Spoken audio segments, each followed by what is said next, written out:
So that's the book of law that we're going to need to read, right? Okay. Hurry up and investigate. Time should not be wasted. Precious is human time, is how you say, I believe. I mean, yeah. Damn, look at the legs on that. Oh, boy. Hang on. With that hair... She's very sleepy. She's got very nice legs.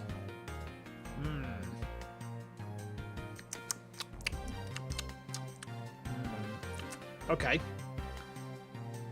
Am I live? How did you find your meal to be, Mr. Edgeworth? Come to think of it, I forgot all about it. I must have been asleep or something. You gonna go eating? No worries. Hopefully see you in a bit, but I'll try and remember where that achievement is. Oh, I'm terribly sorry. Let me prepare you something right away. What are you apologising for, Mr. Nero? I failed in my professional duties by letting a passenger go hungry. Please help yourself. If you see anything to your fancy, feel free. I think I'll take my time later after I've solved this case. Thanks. Excuse me, may I have a word with you? You there.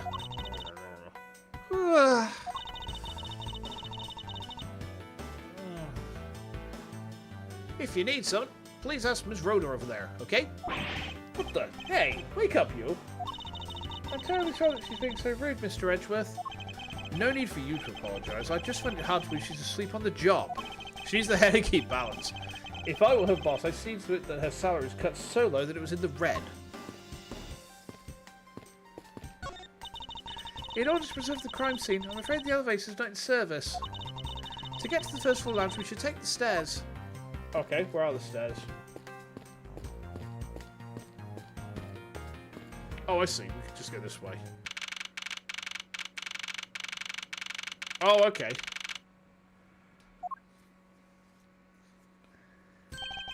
I want to thank you for your help back there, Mr. Nero. It was nothing. You should thank the captain for granting you permission.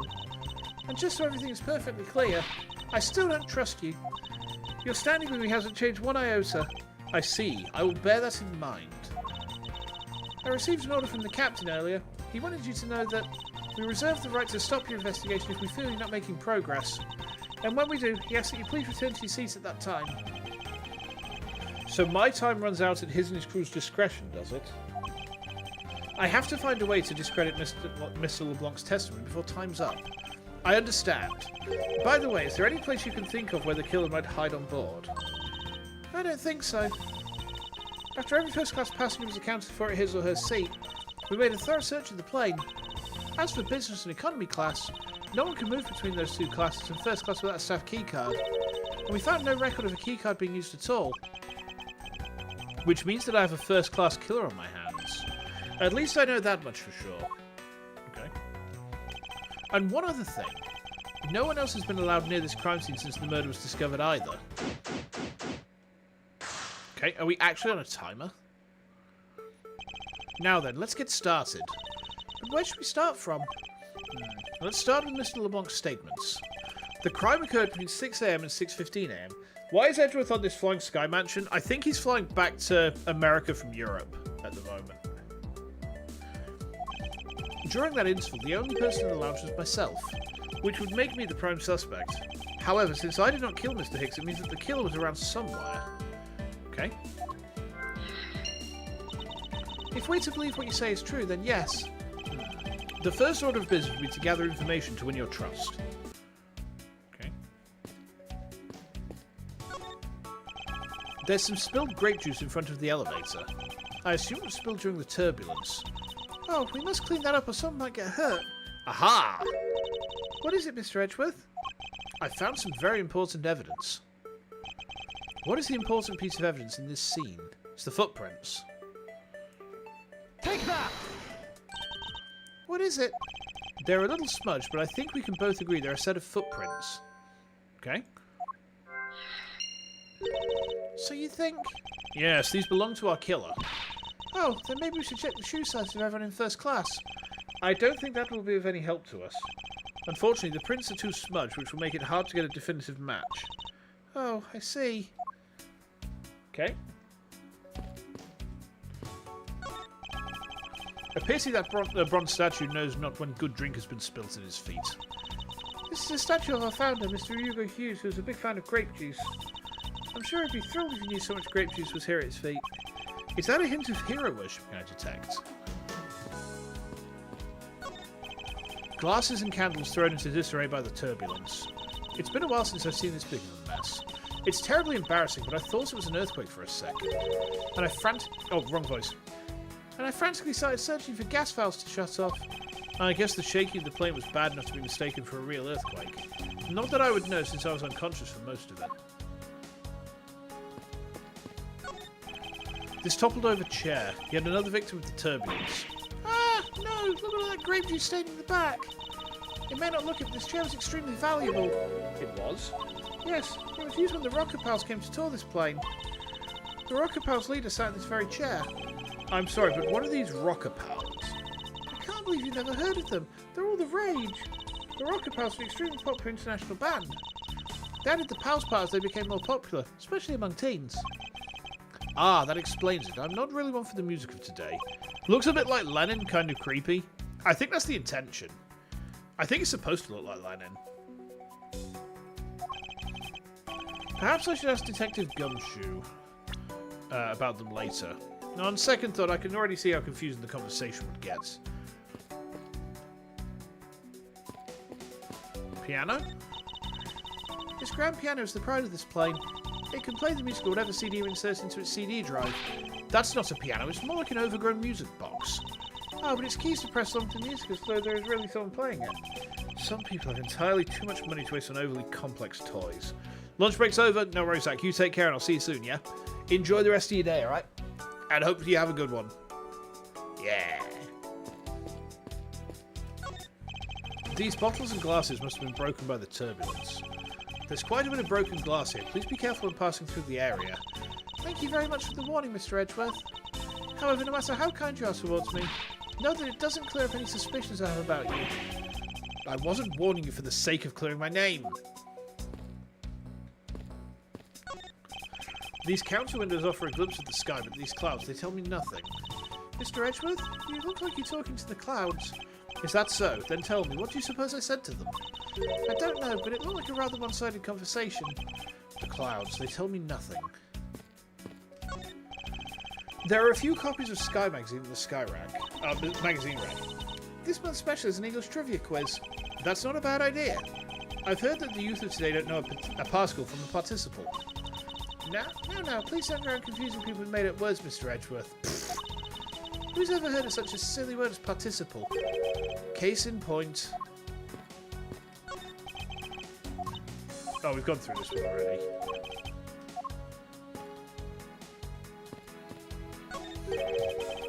What or who is this? This is a bronze statue of the founder of gioer, that's Mr. Hugo Hughes. The one on the left is when he was in his 40s and the other was him in his 80s. Did the man age us all over those 4 decades? Maybe I need to squint more. Doesn't look like these are relevant, because we can't interact with that at all. Okay. Let's have a look at the body then. What floors does the elevator service? Only the first and second, although it can also go down to the cargo hold. However, that requires a flight crew keycard. So the only floors accessible to passengers are the first and second, huh? I won't rest until I've inspected every suspicious-looking nook and cranny. The body? I wonder what is hanging off of this lanyard. Something's missing from this picture. Now, if I could just put my finger on it. Money is strewn all over the floor of the elevator. I would guess it was all in Mr. Hicks's wallet at some point. On the back of his head? I doubt anyone was expecting to find a dead body in an elevator on this flight.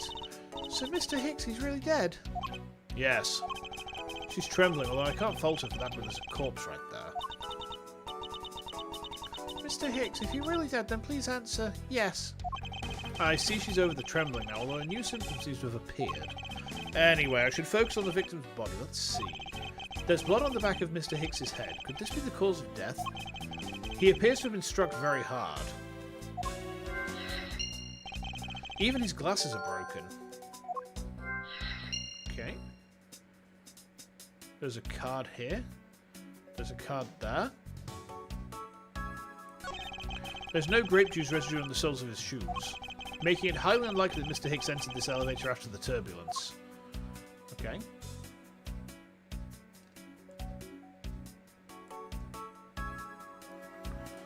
Obviously need to have a look at this. What is this sinister-looking figure on the floor here? Oh, that's a piggy bank of our company mascot, Captain Hugo. It's just one of the many pieces of merchandise we sell at our in-flight shop. This bank is a limited edition. It's so popular, we're down to our last one.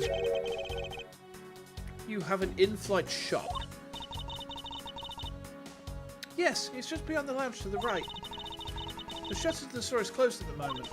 But if it was to open the whole flight up until Mr. Hicks's body was discovered... Oh, it was open, I should say. I misread that. There's blood on here. Could this have been the murder weapon? Doesn't look like we've inspected every nook and cranny. Ah, there's something in his pocket, that's why. There's something sticking out of his pocket. Hope you won't mind if I take a look at what's inside. It's a picture. It looks like it was taken inside a building somewhere. Okay. I see, so the lanyard would have had his phone on it. So we need to deduce. Okay. I need to try and remember how to deduce.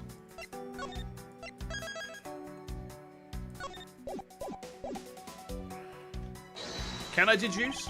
Is this spot somehow connected to any of the evidence I hold? No. Hold on.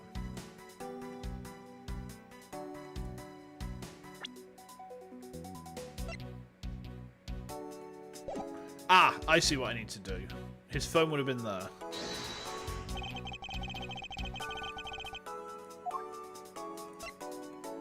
Eureka!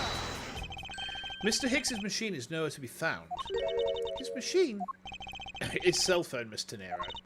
Oh, so I guess because it's not here. Yes, I think we can safely deduce that the killer took it. Okay. Ah, just get myself a lozenge shot. My throat's a bit gammy today. Okay.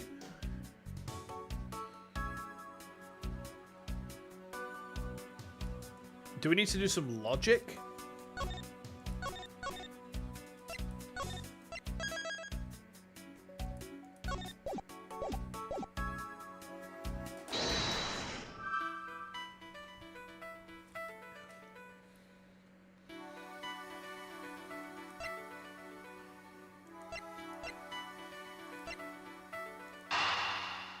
Murder weapon, Captain Hugo. Try it.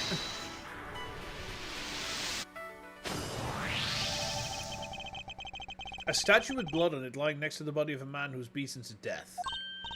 Oh, Mr. Edgeworth, I think I figured something out. Yes, what is it? The way the blood is on this, it looks like it matched up with the wound on his head. Well, aren't we deserving the Master of the Obvious title?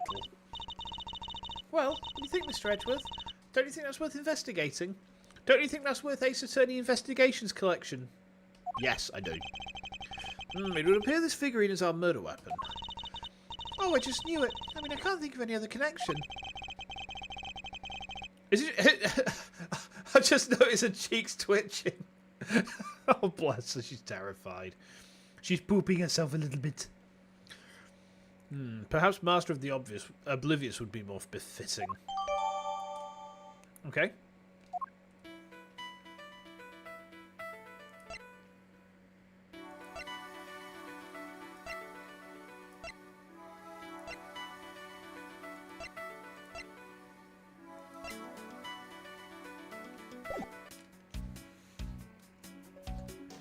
I don't think there's anything else just now, is there?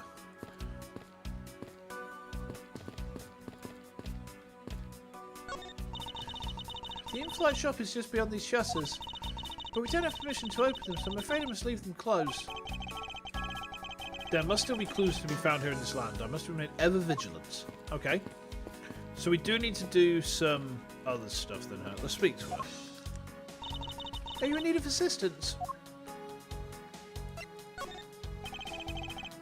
Did you notice anything? I was wondering whose footprints those are next to the elevator. I'd say the killers, wouldn't you say? Even if they aren't, I'm sure they're a vital clue to solving this case. Oh, Oh, maybe there are other clues waiting to be found in other places. Come on now, Mr. Edgeworth. Let's go find them together. A word of advice. Nobody likes a credit thief, so stop stealing my lines. Okay. I have got an idea as to what I need to put together. I'm going to try it. Save Scum Co. says back in town chat. You love to see it. You love to see it. Okay. So... Where was the killer? Spill grape juice? We'll try this. Nope. Not exactly a shining example of the perfect line of logic. Okay.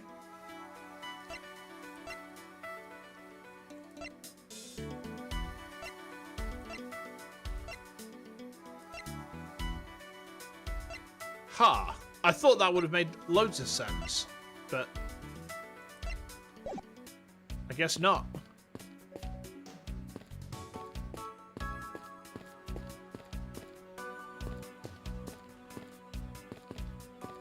Can I go up here? Can I go?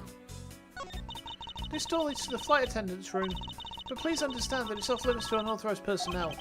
The room is giving off the scent of women's perfume. One would think that perfume would smell great, however to me it simply smells. Not that I have any interest in what lies beyond this door. Perhaps we should return to the investigation, Mr. Edgeworth. Mr. Edgeworth? Sorry, I spaced out for a second there. He was thinking about his feeny weenie. He was thinking about the weenie of his feeny. So I guess we do still need to do something with the... Like with the body? Maybe over here? No, we've searched this.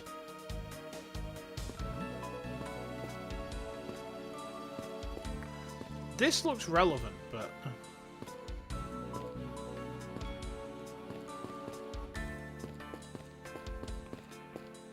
I think we are just going to have to try and do some logic then, huh? Alright, let's try again then. So, these two things don't go together. The victim's body was found inside the elevator that connects first and second floor. What clues point to what the killer could have been? Try these? Okay. True, there wasn't anyone else in the lounge other than myself right before the turbulence. But if the killer was in the elevator along with the victim, then that's a different story. Okay.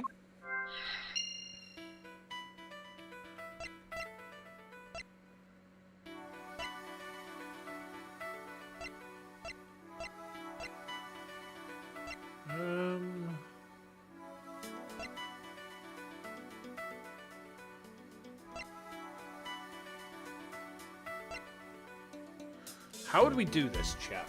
How would we do it? This is actually kind of hard. However, we can pull out and save scum, so that's a whole thing. I was hoping we wouldn't have to save scum very much in this game, but it's Ace Attorney. I should have known better. I'm kind of dumb like that. I'm sorry. I mean, I say I'm sorry. Do you believe me? If you believe me, then... I'm just... Hang on. The camera needs rejigging. Hang on. Hang on. There we go. Woo! Okay. We good? Sorry, keep putting it... Give me a second, chat. Give me a second. Hold on.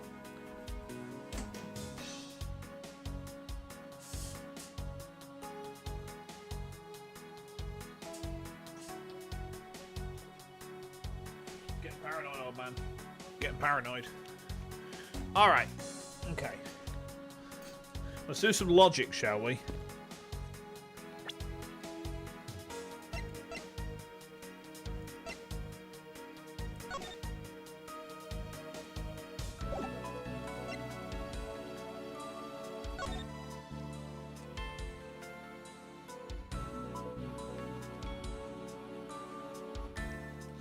Okay, oops. Ah! Oh dear. Alright, let's try and do some logic. Sorry, I spilled something kind of sticky onto my... It's not taken onto the hoodie. I just don't want to have to wash this thing, so I absolutely have to. It's very comfortable, by the way. Like, I am in love with this hoodie. I wore it as a t-shirt to the office on Tuesday, and everyone was like, oh my god, that hoodie's amazing. I was like, fuck yeah. I'm fabulous, baby. Oh, yeah. Okay.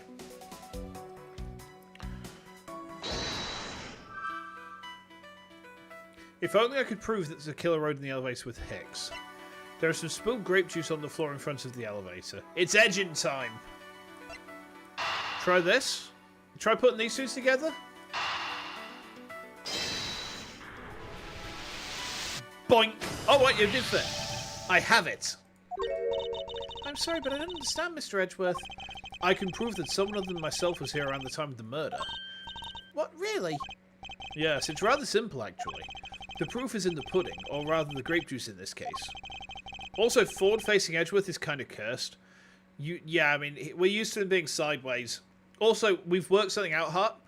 Edgeworth is the father of Oro Crony. Look. Hair vent. Hair vent. Do you see? These footsteps here confess to this very fact that someone exited the elevator alive. Seeing as how the victim is dead, that would mean a second person. But couldn't the footprints be from Mr. Hicks himself? Ah, but if you take a look at our victim's shoes, you can see the soles are spotless. Which means... Mr. Hicks wasn't alone in the elevator. In fact, it's quite the opposite. There was actually one other person inside the elevator. Okay? Looks like footprints of something being dragged. Block his vents immediately. No, he needs those to breathe. What's going on over there?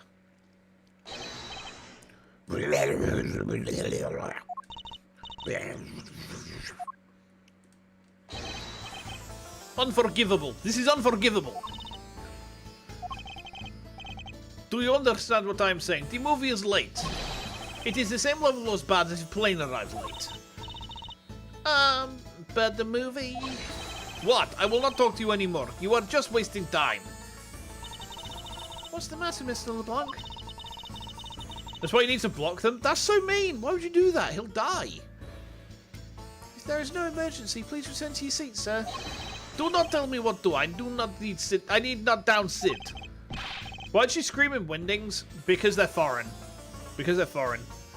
Well, Mr. Prosecutor, did you prove you are innocent yet? If you would like, I will prove my innocence to you right now. What? Nonsense. Are you saying my eyewitness testimony is mistaken?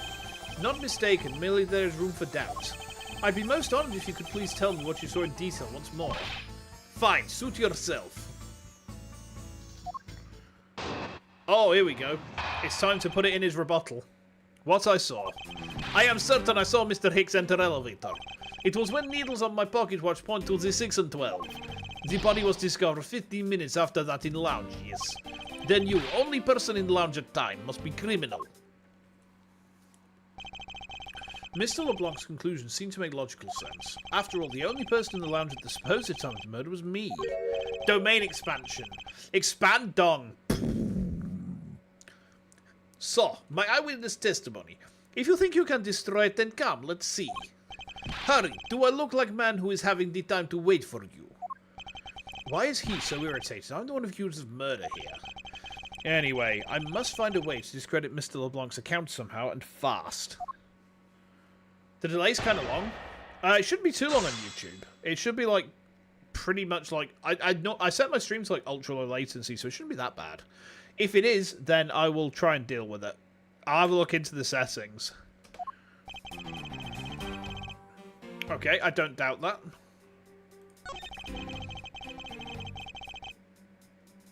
Hold it! Press there.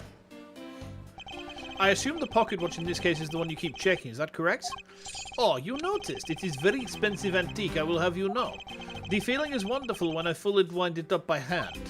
It does look very well designed and quite classy. I will have to charge you if you want to touch it. That's quite alright. Let's continue with your testimony. What a cheap man you are. Now return the time you waste back to me. And if we must, I saw Mr. Hicks enter the elevator at 6 o'clock. Okay. Then you, the only person in the lounge at that time, must be the criminal. Oh, okay, we can... Hold it! You know what? Phoenix, Apollo, Mare, and Athena all have magical supernatural powers. Yes, they do. They do. Like... Well, Athena doesn't really have magic powers. She just has, like, really sensitive hearing. Edgy has the strongest power of all. What? Homosexuality. I mean, you know... Him and Phoenix, if they're making it work, good for them. You know, I'm happy for them. I wish them all the happiness and common sense. Oh. I misinterpreted that one, chat. Whoopsie. That is the most mistaken way of thinking I've ever heard of. No, no, no. Your silly opinion is what is mistaken. Please calm down, the both of you. In a sense, you're both mistaken. Well, if that isn't the pot calling the kettle black, then I don't know what is. He certainly has a lot of confidence in his testimony. If push comes to shove, I may need to press him for more information. Okay. Press on everything then. Hold it! Hold it! Mr. LeBlanc, were you able to get a good look at the inside of the elevator at that time? Of course I saw what was inside. And you are sure the victim was in the elevator alone? Yes, the only person inside was that Mr. Hicks man. This last outlet was a bit too important to let go.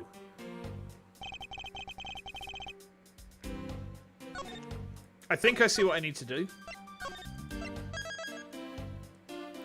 Phoenix has the power? Not quite. Phoenix has a magic truth rock. Without the rock, he doesn't have it. Like, he has to have the MTR to be able to do the thing.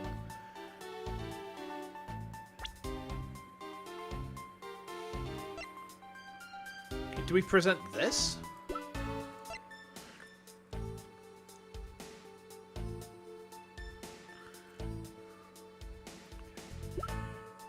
Spilt during the turbulence. Looks like footprints of something being dragged. Let's try and present this. Objection! There we go. Mr. LeBlanc. What is it? There is a very glaring contradiction in your testimony. What do you mean? Please take a look at the area in front of the elevator. There, the spilled grape juice.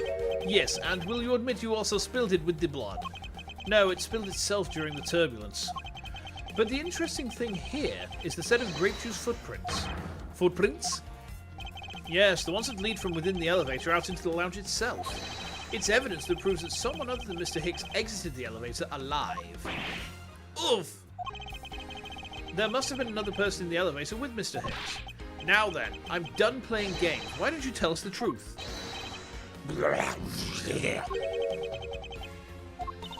Can you please translate for us? No way. That's totally impossible, I guess is what he said. Damn, she got that sleepy, like, GF energy. Her eyes look dead. That's fucking terrifying. No way, that is totally impossible. I know there was no other person in there. I saw with my own eye. If you want to know what I think, Mr. Edgeworth, I don't think Mr. LeBlanc is lying to us. I suppose she's right. He doesn't seem to be lying. But then what does it mean? What about this contradiction? Mr. LeBlanc, please, just once more, will you recall the details of what you witnessed for me? Urgh. He's a very cross man. I was very upset when Mr. Hick passed by my seat. I always checking time, over and over again. I happened to follow a man with eyes when he passed me, and I saw clearly into elevator he entering. But I swear, no one else inside. No one. Okay. Mr. LeBlanc, if you'd please calm down. What? Dare you to have an issue with my eyewitness testimony? No, not at all. Please forget I said anything. Yet again, he doesn't appear to be lying. But I can't let this testimony stand as the truth.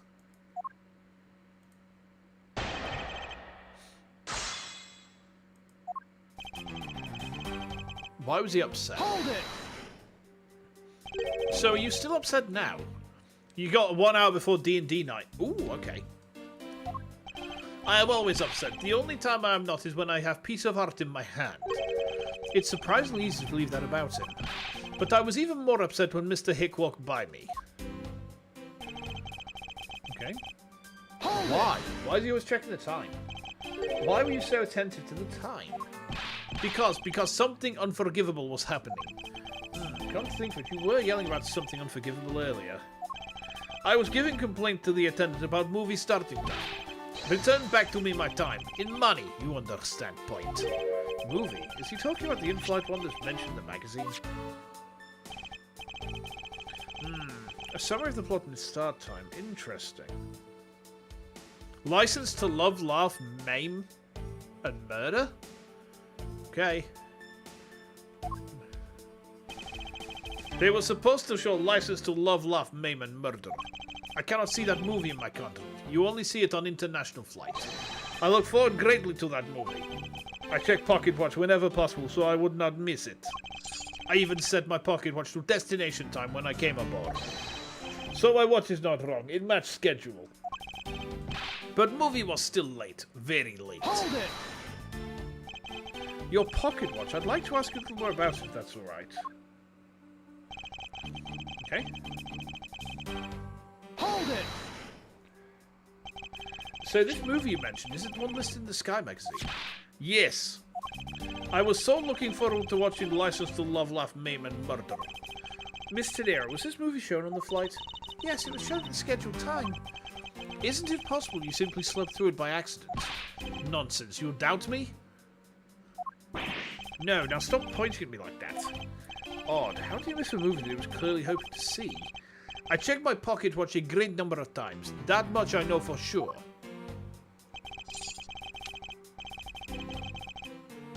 Okay. Hold it!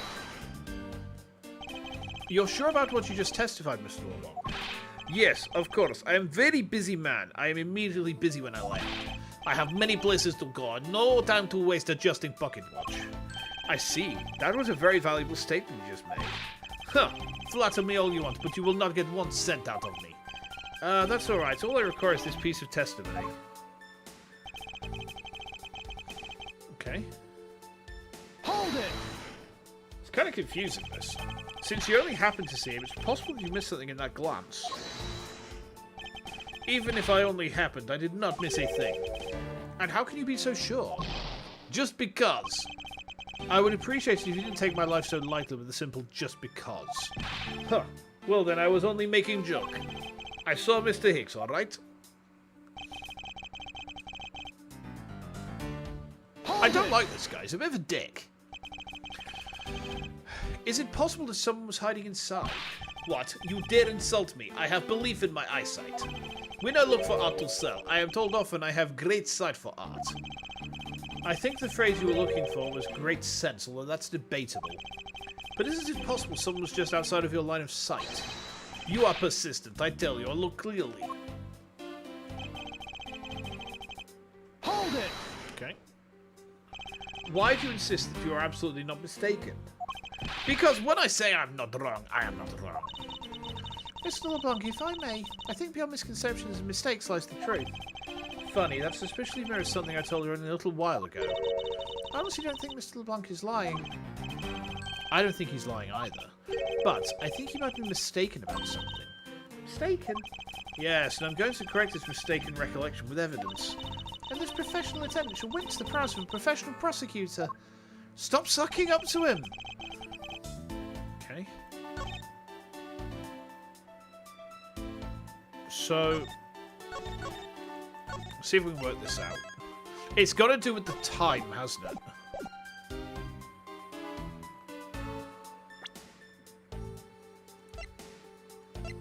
Body found at 6:15 AM inside elevator on first floor.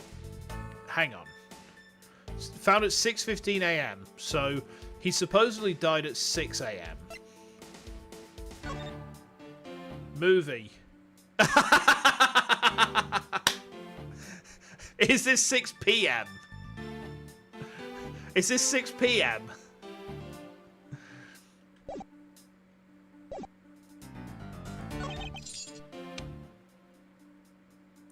It's one of these two, isn't it?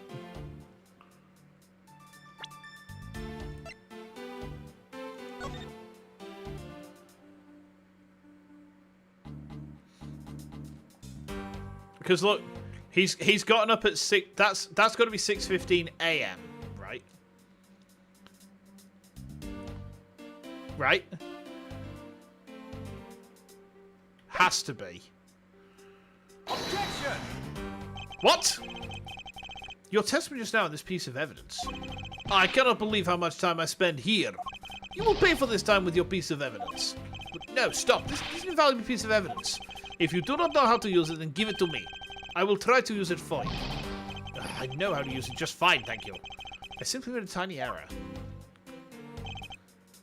The movie I wanted to watch wouldn't start, so I checked my pocket watch many times. My watch is set to my destination's time. Ara, help me out here. Am I cooking this too hard? Because, like, look. He set his watch to the destination time. He set it when he boards the plane. But the movie is 6 p.m. The body's found at 6 a.m. Right? The body's found here. There's no movie there. Hey, G-Man, how you doing? What? Read below. I am reading. Hang on, what am I supposed to be reading?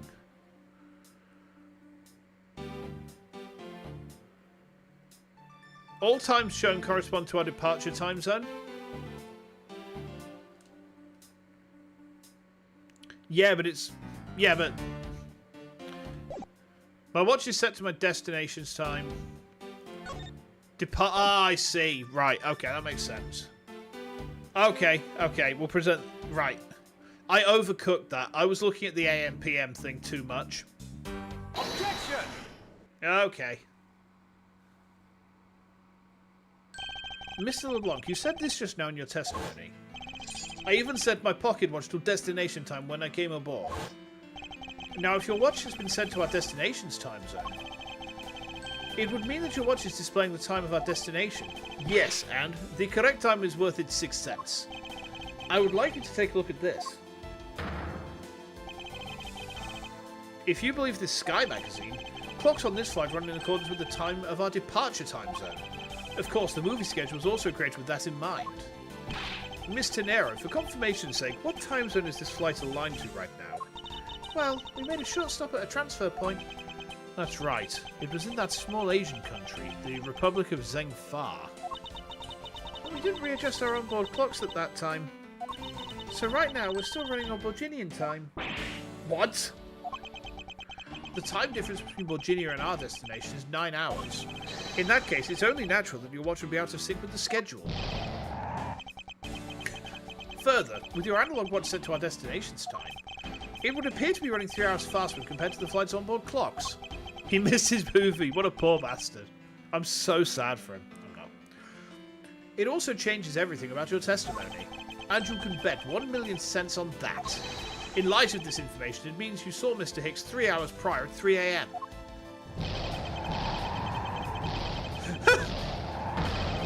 What the hell? My 1,000,000 cents! This should clear up all of the remaining accusations. So this basically widens the time frame for the death, right? Yes, because Mr. LeBlanc saw the victim enter the elevator at 3 a.m. It means the time of death could be anywhere from 3 to 6:15 a.m. The question now is, where was Mr. Hicks during that span of time, and what was he doing? I've got something to say. And you are... Yeah, I'm Cammy Me. I'm a flight attendant. And what is it you wish to say? Well, I think your story's a little different from how I remember it. What do you mean, Cammy? I saw Mr. Hicks in his seat at 5 a.m., you know. Her pun is quite obvious. Cammy Meal. Cammy Meal. She's chamomile. How would I get chamomile from Cammy Meal? What? How would I get that from that? They don't sound anything. They don't sound anything similar. The pronunciation in English is chamomile. It's not chamomile. What the fuck? No one pronounces it like that. What are you talking about? What? How was I ever going to get that? Huh? I thought it was something to do with like an in-flight meal. I saw Mr. Hicks sitting in his seat at like 5 a.m., you know? What? How can you be so sure of the time? Oh, that's right. He pushed his call button while we were parked at the transfer point. Ah, the stop we made for refueling and cargo transfer in Zhengfa, correct? Yes, it was from 4 to 5 a.m. according to our clocks. And during that time, did any of the passengers leave or did any of the new ones board this flight? No, not a single person got off running Zhengfa. What about the flight crew? The few who were handling the cargo transfer might have temporarily gotten on or off. But eventually everyone, including Cammy and myself, came back on the plane. So basically, I can assume that no one left or got on since our initial takeoff. Interesting. I should keep that in mind. Okay. Yeah, I answered his call. I can tell you Mr. Ackby Hicks was there in his seat when we took off again at 5 AM. Okay. What's this pun? Is this a pun? Ackby Hicks. Ackby Nimble, Ackby Hicks. Ack jump over the candlesticks? You don't know about this one? Okay. Alright, then that puts the time of the murder between 5 and 6:15 AM. Okay, now, what time did you come down to the lounge, Mr. Edgeworth? I remember coming down here almost as soon as we left the Republic of St. Far. Ah! You were here whole time from 5, yes? Then you are only one who could be killer. Mr. Edgeworth, were you really here in this lounge the entire time from 5 AM onwards? Unfortunately, yes. Then how do we explain the footprints? Is that not obvious? This man waited for Mr. Hicks here in the lounge, waited to kill him. And then he pulled corpse into elevator. That is when turbulence happened. My eyewitness testimony may have been mistaken, but what time I saw Mr. Hicks enter elevator on 2nd floor does not matter, because entire incident concluded here in this lounge. Everything happened in this lounge. Is that what you really believe, Mr. LeBlanc? Do you have another idea? I simply feel there's something out of place in the scenario you presented. Is there something that can tie this crime to a location other than this lounge? Is that?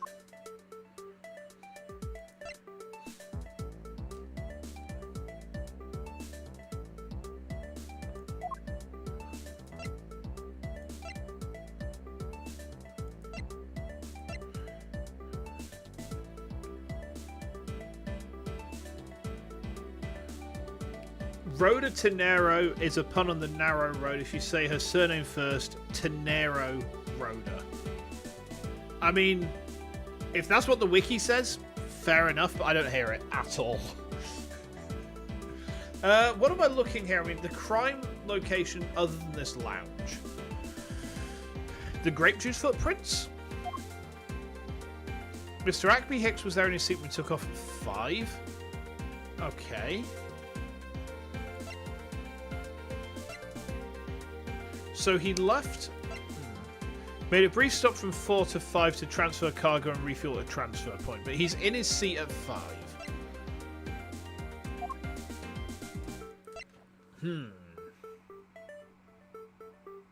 Ackby Hicks has no pun. I can't believe the auto mod got you there. It thought you were being classist because hick is like a slur term for like rednecks in America, right? You know, like trailer park people and country bumpkins, that sort of folk. Invited to... Okay, but is there something that can tie this crime to a location other than this lounge?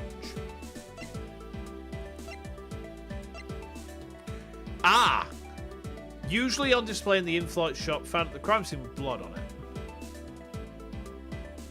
Take that! The murder weapon. This little piggy bank is sold at the in-flight shop. It's sold there and only there, and it's not displayed here in this lounge. How then did it find its way here? Don't you find that a tiny bit suspicious? Such a trivial point. It only means you prepared it, taking it from shop first before coming here. It doesn't prove you are innocent at all. Ugh. Is there no way to win with this man? If I may. What is it? You see, well, it's just as Mr. Edgeworth says. Oh, and why do you know this so well? Well, it's just that the piggy bank was there in the shop. I saw it with my own eyes. This game is quite annoying with the way it disallows you to save before presenting something, to prevent SafeCom Kaose. Goodbye.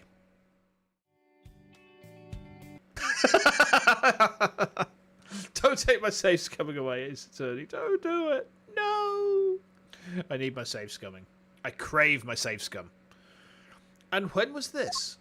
It was maybe around 5:40 a.m. Isn't that just before we hit that patch of turbulence? That's right. You were in shop just before turbulence. Yeah, I was. Come to think of it,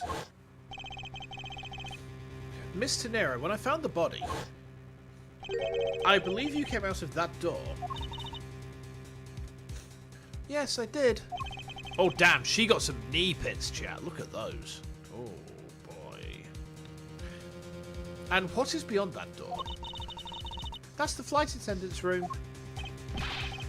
Then you were on first floor? Yes. I had to do something at the shop and in the flight attendant's room. So I went to the shop first and then to the flight attendant's room. Are you saying you passed by me at some point? Yes. You seemed really into the issue of Sky magazine you were reading at the time. I don't suppose you noticed me walking by. I vaguely recall someone walking by, but didn't take notice of who it was. Anyway, the piggy bank was definitely there at the shop when I went there. Why did you go to shop in first place? I went there for a work-related matter. Work, you say? Yes, the upkeep of the shop is also one of my responsibilities.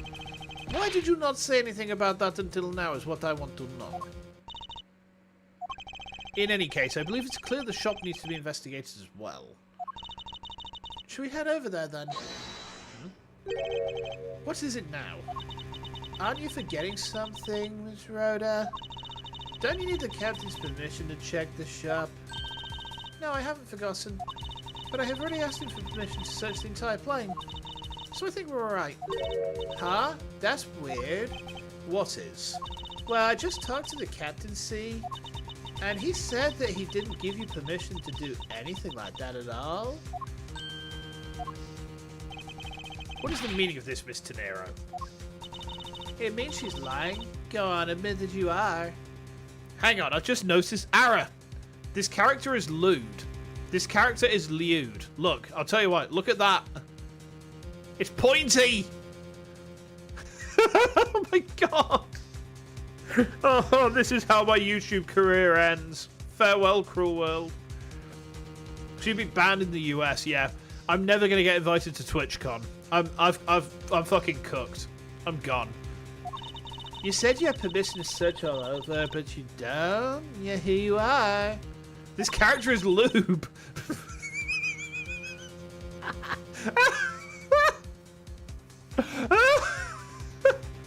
Oh my god. I mean, let's not rule anything out. You, flight attendant, what are you trying to do? Pull the sheep over us? The captain's calling for you, Miss Rhoda. Oh, but don't worry.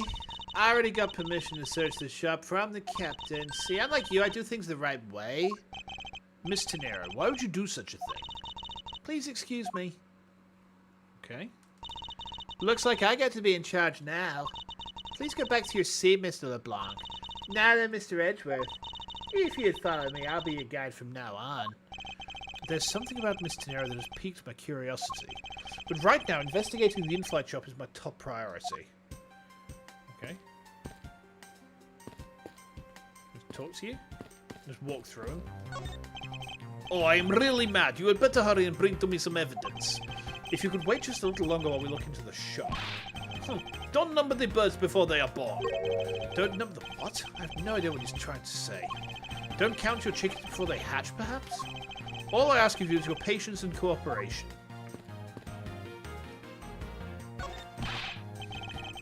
Miss Meal, about investigating the in-flight shop. You're of no use to me asleep. Wake up! What's up? I need you to come with me so I can search the shop. Go on ahead without me. I'll catch up with you later. How has this woman not been fired yet? I mean, I can think of two very good reasons why she's not been fired, but, you know. So we've got updated profiles. The fact she has dead eyes is really fucking scary, though. Those are serial killer eyes, if ever I've seen them. You'll have a reason why she's not been fired and why she might be sleepy later. Oh, has she been servicing the captain? Understood. Understood. Edgeworth's running animation is quite funny. He runs like he's pooed himself a bit. Maybe she's been high. And I think it's going to be a long, long time till touchdown brings me down again. And I don't know the rest of the fucking words because I don't listen to that sort of music. So this is the in-flight shop. It's quite a mess in here. You think? Guess I'll have to clean things up then. Tee-hee. Hold on. You can't clean up a potential crime scene. Oh, thank goodness. I hate cleaning so much. I mustn't rush things here. I must remain cool, calm, and collected. Because this piggy bank was left at the crime scene. Okay. There is a very good chance the killer had paid this place a visit. Okay.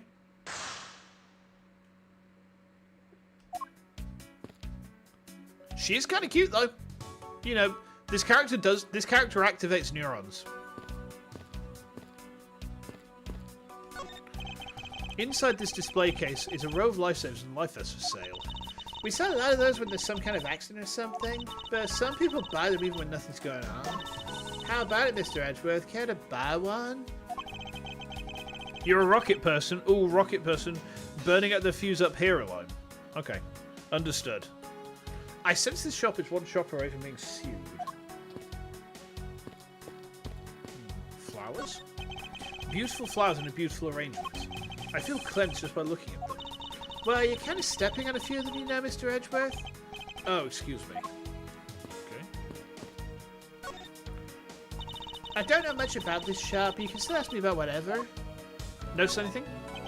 So what do you think about what's happened regarding this case? I don't know. I guess I think you're the killer there, Mr. Edgeworth. I can assure you that I'm here in this shop to prove just the opposite. Yeah, but it was me that got you the permission to look around, so... You know? Don't forget that, okay? The sleeping animation. How am I supposed to thank you properly if you insist on falling asleep? She's looking directly at the camera. Oh no. Monica moment. She's doing the Monica thing, where she looks straight at the player. Well, you know, I'd really show you thanks. You see that item for sale over there? Sorry, but you're going to have to make do with my words of appreciation.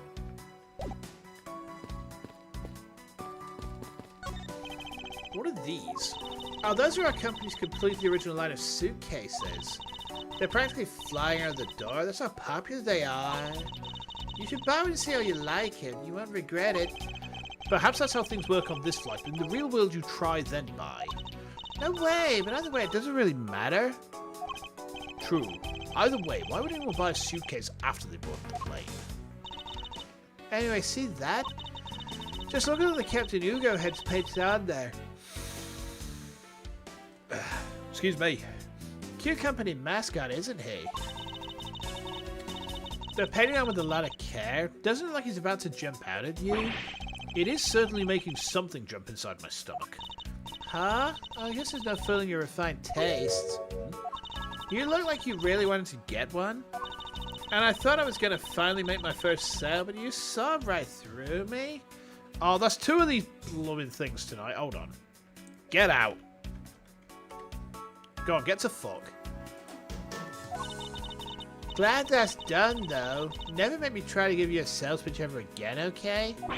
But I never showed any interest in it to begin with. Tee-hee. He really is pretty horrible, isn't it? You want to know something? This suitcase was designed by Miss Rhoda. Miss Tenero designed this? Yeah, it was a company-wide contest. Well, it does have a very sharp design sense. Ha, sharp? Like a stinky sharp cheddar, maybe. I really have no idea why the bigwigs decided to go with it, so... bleh. Miss Tenero designed this, did she? It's definitely what I would have expected. Ah! You okay? I'm fine. Please watch yourself, Miss Meal. Letting a suitcase freely roll around here has got to be a safety violation. Okay. Hey, I'll put it back. Okay. There is a wide selection of souvenirs for sale in these display cases. You know what I'd suggest? Sorry, but I have no intention of buying souvenirs on this trip. Okay, then how about you buy something for me then? As a present?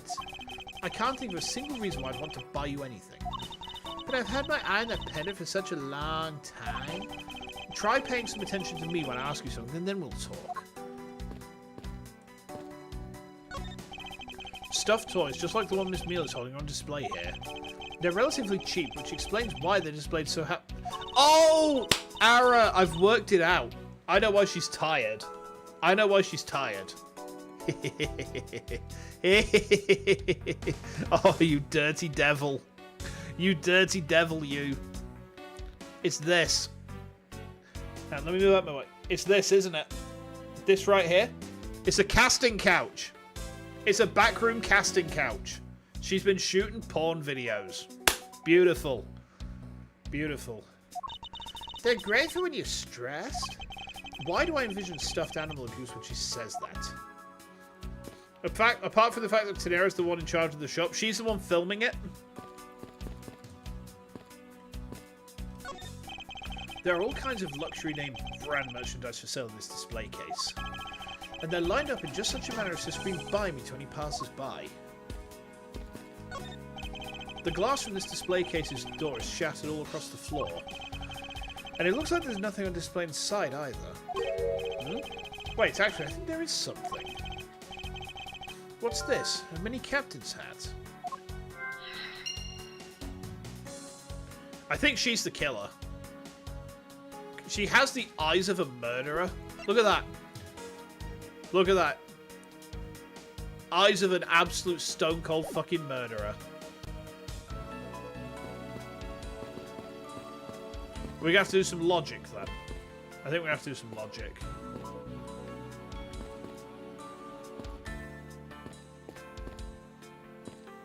Okay.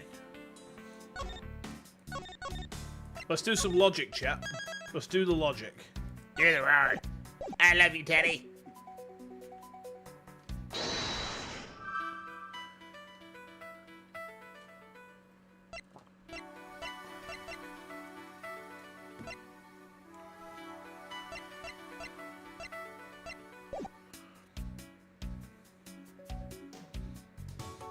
Maybe not. Maybe I don't have what I need yet. Because none of those pieces seem to be going together very well.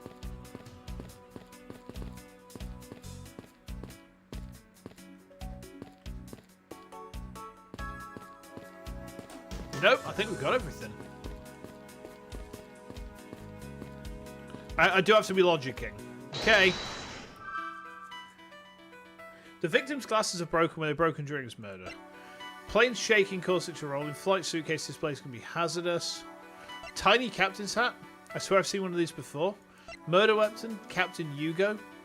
I mean, the dolly is very obviously Captain Hugo. I have to be logicking. Ha.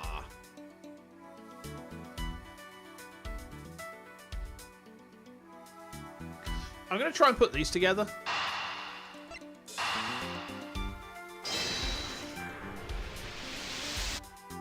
Oh, okay. The hat probably used to be on the piggyback's head. Let's give it a go and see. I believe this piggyback was forcibly removed from this display case. Does this mean that the killer broke the glass to get at it? Okay. Really? Don't tell me you don't know what things go where in this shop. Well, I don't. Miss Rose in charge of this place. So, come on, how should I know anything? I sense that further inspection of this display case is needed. Okay. I won't rest until I've inspected every suspicious-looking nook and cranny.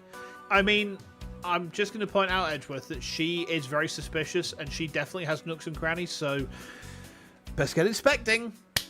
Hee hee. I swear I'm say-so. I promise you I'm say-so. Ow!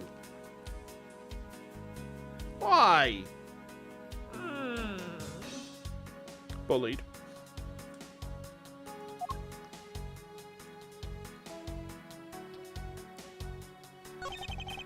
this the same man as the one portrayed by the statues around the elevator?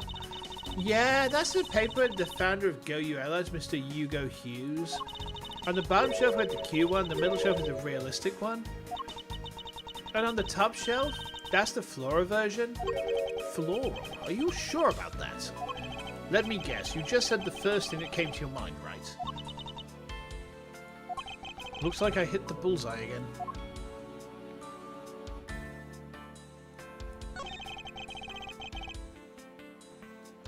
Go You Airlines related books line this shelf. The history of Go You Airlines, the future of Go You Airlines. The 7 wonders of Go You, fight on, Go You Airlines. Working name, You Go Airlines, You Go You. The titles make it very clear they won't be making the top sales list anytime soon.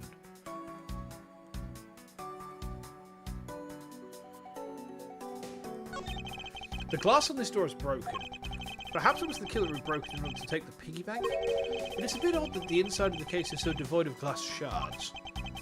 Plus, the glass broke rather cleanly. Ah! What is it? I touched the glass and it cut my finger? It hurts, Mr. Edgeworth, it hurts! Please tell me you can deal with such a minor cuss on your own.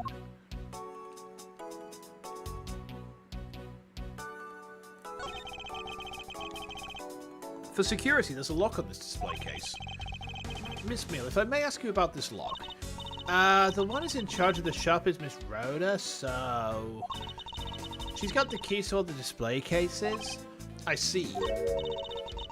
Oh, I bet you want to buy something? Do you want me to go get a key from her? No, that's all right.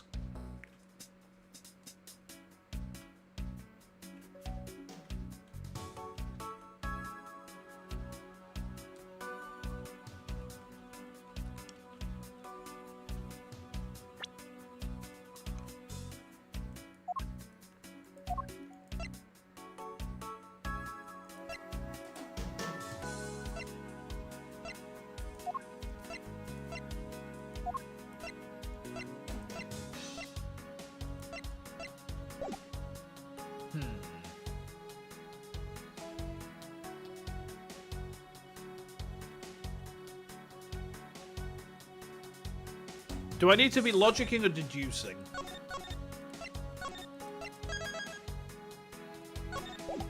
Deducing, okay.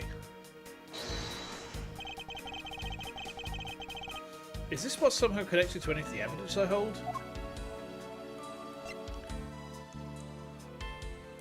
I think this? I'm not confident though. Like, I think we need to deduce that the statue sat here. Because that's the only empty shelf, right? I'm gonna try it. Fuck it, we'll ball. Eureka! There is definitely something very unusual about this. About what? If the killer had broken the glass to get at the Captain Hugo bank, there should be shards of glass inside the case itself. Oh, I see. Yeah, I guess it'd be like that. However, there's not a single piece of glass inside the display case. Nope. No, there isn't. Which means that the glass was broken from the inside out. The piggy bank must have fallen over from the turbulence and right through the glass. Yeah, that's for sure. There's so much glass all over the floor. I'm willing to bet this hat was knocked off his head at that time too. Ah, that's nice. Which leads me to believe that the killer took the Captain Hugo bank from here after the turbulence. Okay.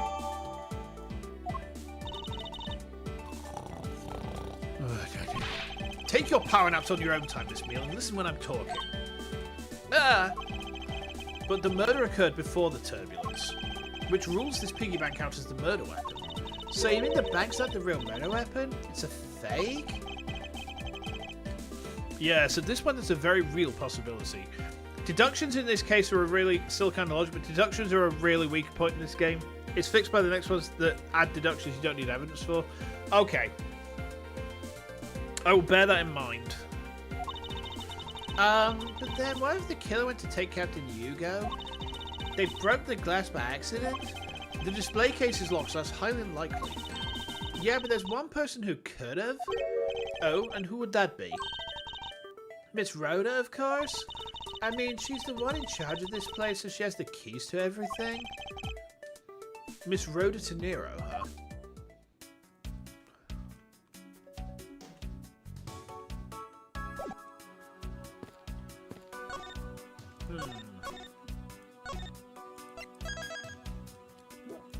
Okay.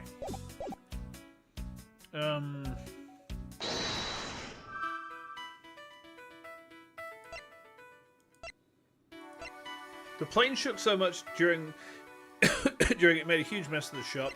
Plane shaking caused it to roll. In-flight suitcase displays. I think these two go together.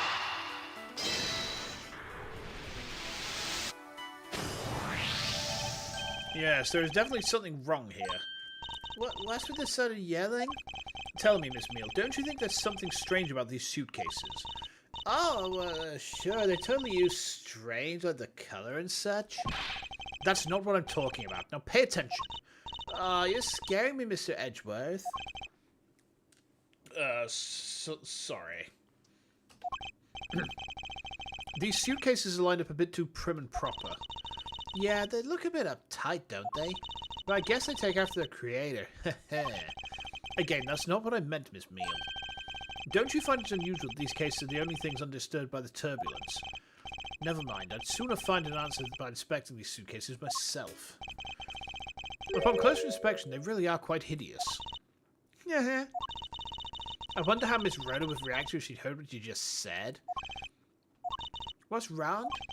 She makes a good point. It would be wise of me to watch what I say out loud. What's this? I'm spotting something that's not quite right. What is so unusual about this suitcase? Well, this one doesn't have any... This one's got, like, blockers on it.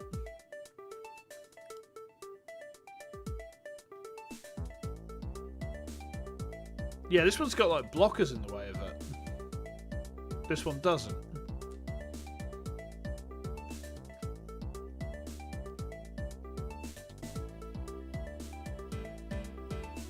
Is that grape juice? Take that! There's something very peculiar about these wheels. Huh? As in, there are no stoppers in place on these. Without stoppers, one would think the turbulence would have sent it flying. And so it's very likely that this suitcase was placed here after we hit that turbulence. Let's take a closer look at it, shall we?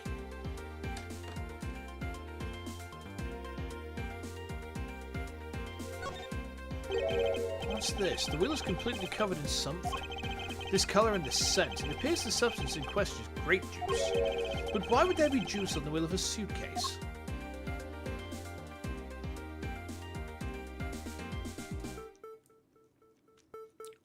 Yeah, rotating evidence. A $12,000 price tag. Oh, sorry, $1,200. Not exactly priced by someone with a conscience, I'd say. This was apparently designed by Miss Tenero herself. The design has a certain je ne sais quoi about it. Yes, perhaps that is the best way to put it. It appears to be unlocked. Let's take a look at what's inside. 10 out of 10 pronunciation. Excellent. A piece of cloth. And it's soaked with blood. Ah, it's blood! It appears that this suitcase is very strongly tied to our murder, after all. Oh, give me health. Oh, delicious. So explain this to me. What does this suitcase have to do with the murder? I believe it's pretty safe to say the killer used the suitcase in some manner. Such as to move something, perhaps? Are you just talking about the cloth, then? That alone is too small. A larger item would be needed to move what I'm thinking of. The thing I believe the killer used this suitcase to transport is... Do we... Now. I gotta think here. Is it the crime scene photo of the body, or is it his profile? Yeah, because I've been debated on these points before, haven't I? Is it the crime scene photo, or is it his profile? You can't present a profile, can you not?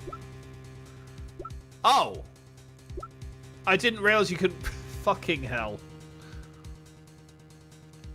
You see where I was going with that, though, right?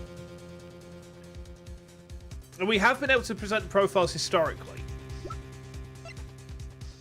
Take that! It didn't go very well, did it? Something that would fit inside a suitcase that's also covered in blood. Sounds like a dead body, doesn't it? Okay.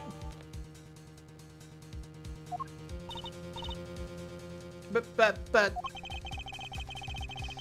In light of this, I'd say that Mr. Hicks was moved into the elevator from someplace else. Which means the murder was committed in an entirely different location. So you're saying that after moving the body into the elevator, the killer brought the suitcase in here and just left it? Exactly. What is it? Nothing. Just that, I was thinking about what Miss Rhoda said about coming here for something. Excuse me, Mr. Edgeworth. She's back. I wanted to give you a bit more time, but I'm afraid I wasn't able to convince the captain. I'm very sorry, Mr. Edgeworth, but the captain feels he's allowed you ample time. He says he'd appreciate it if you could wrap it up here and return to your seat. I understand his sentiments, however, if I'm not allowed to complete my investigation, the crime scene may become contaminated by the time we land. If I must stop, then I insist I be allowed to oversee the preservation of the two sites. Under your supervision, of course. If that's your only condition, I believe we can accommodate your wishes. I'm here to assist you in any way I can, Mr. Edgeworth. Okay. Sounds like fun. We can camp out and watch over everything together. I found proof that the real crime scene was not in the lounge. And I have enough evidence to prove myself to be innocent of any wrongdoing. And yet, regarding what Miss Meal reminded me about Miss Tenero, I can't allow my investigation to end here. The truth must come to light. Okay. Kind of cool. Kind of cool. Right. Okay. So we're not going to go on to part 2 tonight, chat, because let me just pull over here a minute. There we go. So in most cases in duology, there are 3 parts, beginning, middle, and later, except for the first and last case of each game. Okay. Okay. Well, what we're going to do is we will wrap things up there tonight, because basically I'm knackered. I'm really tired. I almost had a nervous breakdown on Wednesday night and Thursday night. Like, my wife was looking at me just like, you're fucking shaking, man. What's going on? I'm just like, things maybe ain't so great just now. Yeah, maybe things have not been quite like I'd like them to be. Especially with work. Work's been, like, giga stressful recently, you see. I've just been, like, hiding from my responsibilities. Do you have a Pat the Shinsu tits redeem? No. It's all abuse. It's all abuse. It's all just abuse. No. I'm okay. I'm getting there. You know, I will deal with things, but, like, I have been having a very rough time at work because we had... someone had their notice in, then someone had their notice in, then someone walked, and then we've had people on holiday, and it's like, we're down by about 6 staff on average at the minute. It's fucking madness. It's actual madness. I don't know how we've been coping. I mean, we haven't been coping, basically. We've just not been coping. But things go on, you know. I do my best not to let it get to me. So, yeah, I mean, it is what it is. I'll survive. I don't know what I'm doing at the weekend yet. I know I want to probably take one of the 2 days off, but I don't know. I don't know which. So, you know, we'll see. We'll see how we go. I'll come to a decision. Like probably tomorrow at some point. I've got some stuff to do tomorrow. I've got someone coming over to buy some stuff off of me, so that's going to be kind of cool. Making a nice little bit of money actually, so that'll be neat.